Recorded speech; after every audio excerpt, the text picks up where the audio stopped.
Back to Harbaugh. The stock market's headed for 10,000 again. That's good news, but why isn't President Obama getting any credit? I'm joined right now by Jim Cramer, my pal from Philly.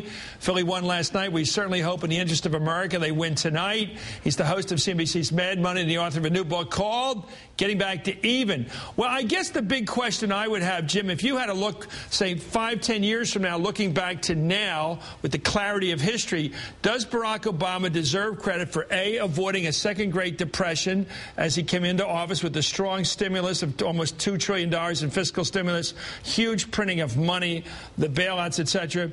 And secondly, has he really put us on the course to recovery from this recession? All right, I think it's a team effort.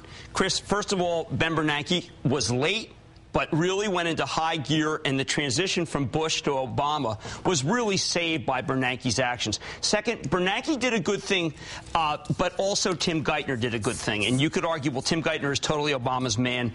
Geithner made everybody feel that the banking system was safe. Once we had the banking system safe, we began to have the recovery. So Obama should get a lot of credit for that.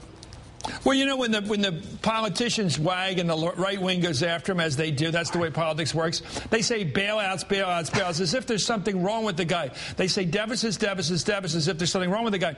But everything I studied in college and grad school was you've got to do those things, both in terms of the sectors of the economy which are in trouble, the financial sectors, the auto industry, and you had to do something with regard to the overall economy in terms of printing the money, monetary policy, fiscal policy. The very things he did are the things you're taught you have to do. Right. Am I wrong? No, you're totally right. I hear those people criticize, and I think, did they ever read any history about what this country did wrong between 1929 and 1932?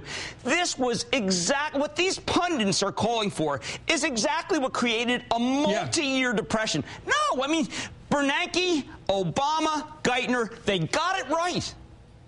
Well, all you hear from on the right is like Terry Jeffries, my pal, who sits here like from Human Events from the far right. They come on here as if all you had to do was laissez-faire. Set back, let the invisible hand solve the problem. Say's law is still in effect.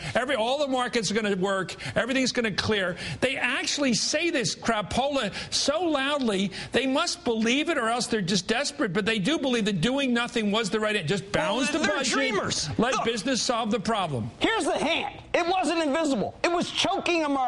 We are very lucky that these guys understood history. Now, the reason why it's easy to criticize Obama and why he doesn't take any credit is we haven't created any jobs yet, Chris, and that is bad. Okay, and let me ask you a question. There's no doubt in my mind that's bad.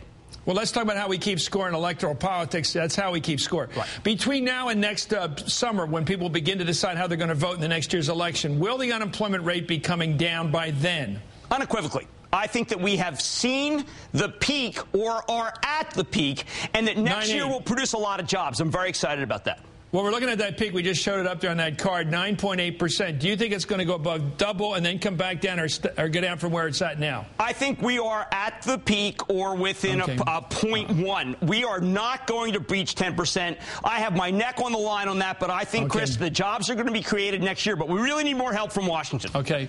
When Ronald Reagan got reelected with that good feeling in the country, for a lot of the country, you got to admit it was good feeling. 49 states voted for him, and probably Minnesota really did, but, you know, Ed Rollins let him have that one. He always told me that. The country felt good. The unemployment rate when Ronald Reagan had Good Morning, I was saying GMA, Good Morning in America, they had Morning in America, was 7%. People thought that was great after that 11% rate under the Reagan recession. Will we be down as low as 7 by 2012? Oh, boy, that's by 2012, yes, I think we will. I think we'll have a good economy, and it'll really ignite. But you know what? We really need to have the stimulus more towards shovel-ready projects. When is that going to... Okay, second question. Does there need to be a real stimulus package? You know, David Garth, the great political consultant, said you have to remove the smell of decay, replace it with the smell of construction. We all know what construction smells like: dirt, concrete, cement, wood. You can smell it on the streets when you walk by a construction site and you're a sideways superintendent. When is that going to happen? When are the cranes going to go up? When are the highways going to be rebuilt? What happened to the true infrastructure spending that we're supposed to see? We never really got it. What happened to it? We never got it. Even if you look at the numbers initially, they were really just a little bit bigger than the big dig. Well, was it all just pay off the mayors and governors? Where'd all that money go? Well, look, some people think it was just payoff and political. Went to people who already had jobs for state and local governments and for the bondholders. And I've got to tell you, to avoid shutdowns and layoffs. But it didn't go to construction projects which people could smell and see. And I think that's what bugs people. And that's why Pelosi's not popular. She's not popular because she presided over the creation of a big grab bag of stuff from condoms to God knows what. And did not, no, I'm serious, the crap that was in there. Look, Instead of, if she had said, the tractors are coming, the highway repair stuff, the bridge is going to be fixed, the school buses will ride safely from now on, the country would have said, you know, this is a little bit Democrat, but it ain't socialism, it's Democrat. And they would have said, good for them.